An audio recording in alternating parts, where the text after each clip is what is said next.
Hello, everyone, and welcome back to Queen Elizabeth, A Day in Her Life. Last time we were looking at the Queen Mother's life through the book The Queen Mother. We saw her young childhood, her early teens, and her wonderful childhood, and then all of that got erased by the reality of World War I. So I can't wait to find out more about her world today. Let us begin. So everybody thought the war would be over with quickly, but by Christmas it wasn't over. Young British women wanted to do their parts, so Elizabeth's sister Rose wanted to train as a nurse. She enrolled at London's hospital, and they had 3-month courses there, and she joined her friends who were also going to do that. After a year, Glamis was commended for its good work, especially men with shattered nerves. The patients were treated like privileged guests, not kids or prisoners. One patient told a visitor that my 3 weeks at Glamis were the happiest I ever struck. I love Lady Strathmore so very much on account of her being so very like my dear mother.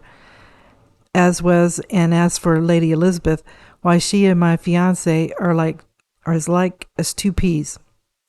Lord Strathmore had trouble making contact with the soldiers. He was terribly shy, but after a few days he was talking easily to those with a cavalry background in common. The soldiers were relaxed there, and they explored the castle and its grounds. They were taken out in the cars, attended chapel, played billiards, and gathered round the piano and sang. Elizabeth's sister Rose, when she was there, she played favorites like We Don't Want to Lose You or The Sunshine of Your Smile. When Rose left, they got a gramophone, but it was a poor substitute for her piano playing. Elizabeth at this time was too young to train as a nurse, so she was there to make the soldiers feel at home. She made her rounds and talked to them, and she made friends with many of them. She went to the village shop to get large quantities of woodbines, gold flake, and navy-cut tobacco. The only trouble was the better they took care of the soldiers, the sooner they were sent back to the front. When they were taken back, they would pick up 10 more invalids. In 1914, they spent Christmas at Glamis for the first time in 20 years. Elizabeth was very happy when she heard the news. But there wasn't that much family there. Elizabeth, Rose, and David were the only ones that were of the siblings that were there.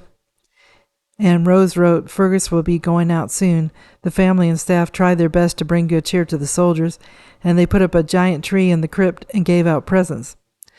Elizabeth said the fun was fast and furious.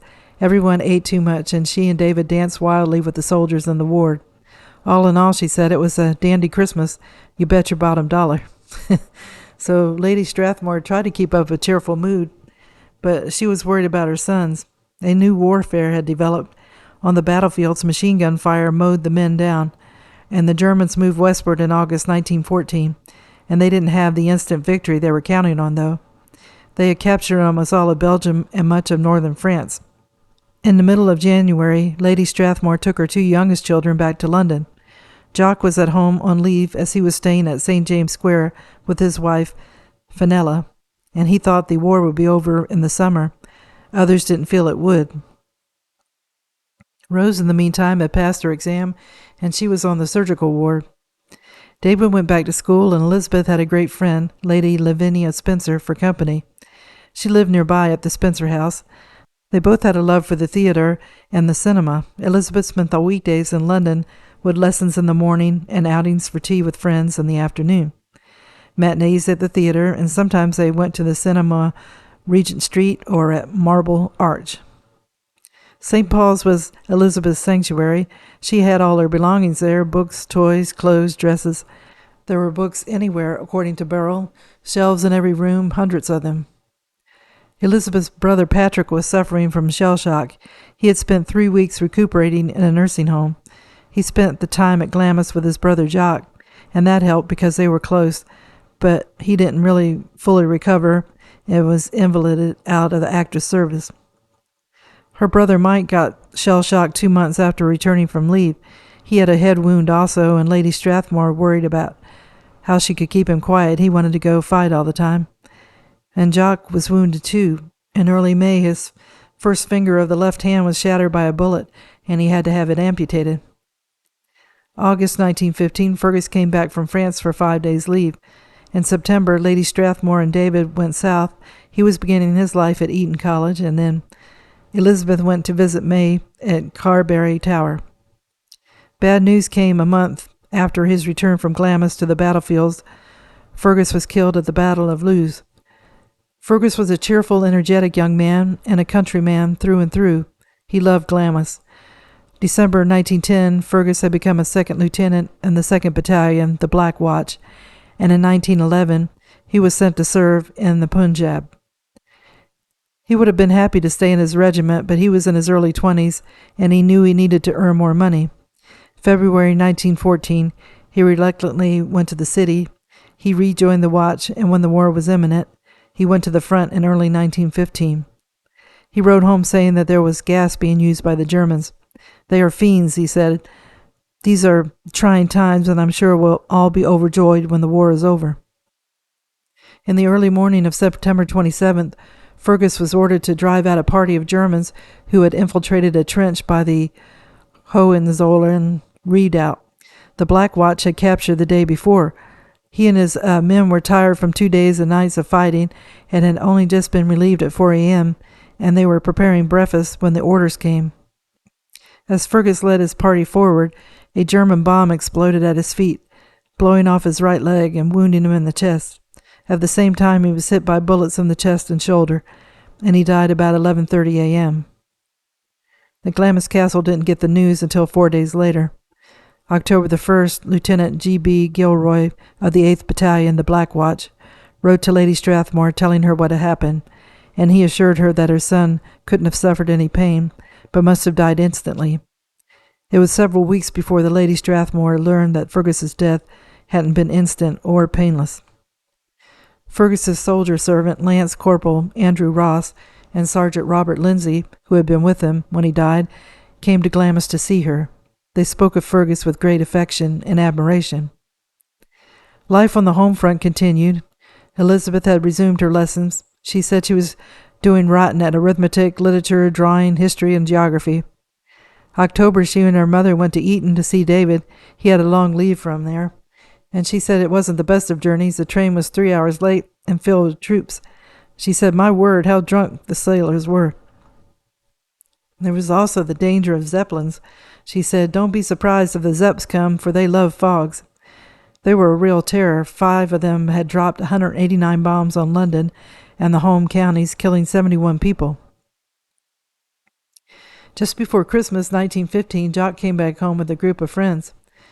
Elizabeth and Prince Albert had met a few times in their young years, and they had first met at a children's tea party earlier at Spencer House, but no record could be found of what their comments about each other were during that time. And then, April the 2nd, 1916, Lavinia wanted Elizabeth to go to tea at Spencer House to meet Princess Mary and her brother, Prince Albert. She wrote later the tea party was frightening. She had a table all to herself, and she couldn't think of things to say to the neighbors, Mr. Robinson and Mr. Dill. She added, "Prince Albert was next door. He's rather nice." And Burl wrote her mother that the prince and his sister had enjoyed themselves so much that long after their carriage was announced, they kept on staying and staying, and they played games after tea, up Jenkins and Clumps, a guessing game. Prince Albert at this time was 20 years old and a naval sub-lieutenant, and he was on sick leave from his ship. Elizabeth's sister Rose was getting ready to be married. She was kind and intelligent, and she was the closest of all to her brother Michael, and she had nursed Alec when he was dying. She had a great many admirers. Her daughter Mary Clayton recalls her grandmother said that after Rosie's 20th proposal, she gave up counting. She was marrying a naval officer named William Spencer Levison Gower.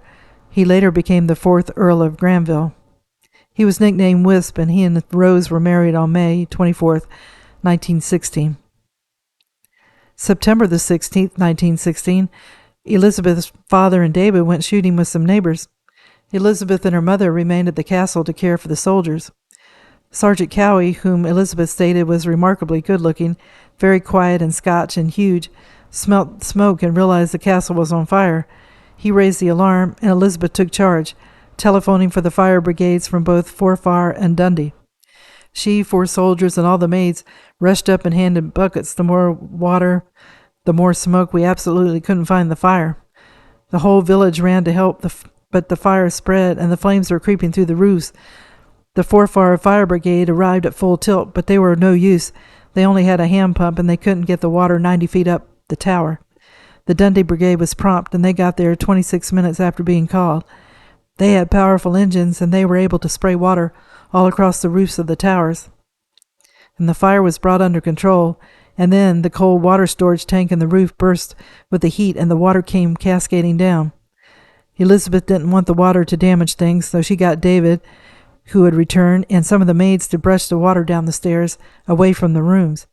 She said she swept from 6:30 to 10 at night, and during this time got 30 people in a line to remove all the pictures, valuable objects, and furniture at risk and store them in dry rooms. She got candles when it started to get dark so they could carry on as best they could. And then they found out that the following day, had it been that day of the fire, they would have lost the castle. The rooms at the very top of the castle were destroyed by fire, but the water damage was serious throughout. Elizabeth said it was pouring into the drawing room all night, and the chapel was a wreck. All the pictures with huge smudges. It was beastly. Everyone realized Elizabeth was vital in organizing the fire brigade and rescuing the castle's artifacts.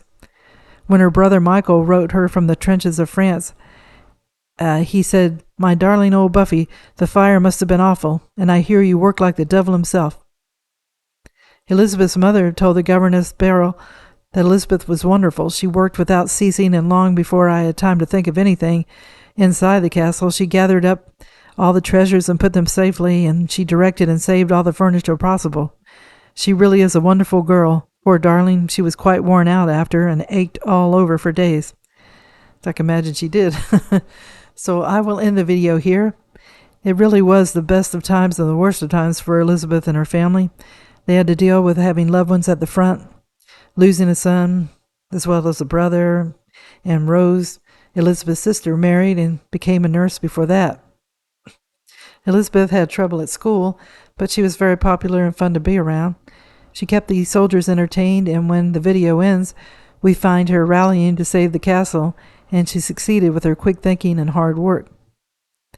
I look forward to learning more about this family, and I'm grateful to the viewer that wanted to learn more about the Queen Mother and her family, and it's been quite a ride so far.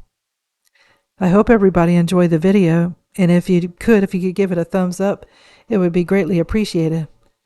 And I wish everyone a good day, and tune in again for another episode of Queen Elizabeth, A Day in Her Life. Thank you. Bye.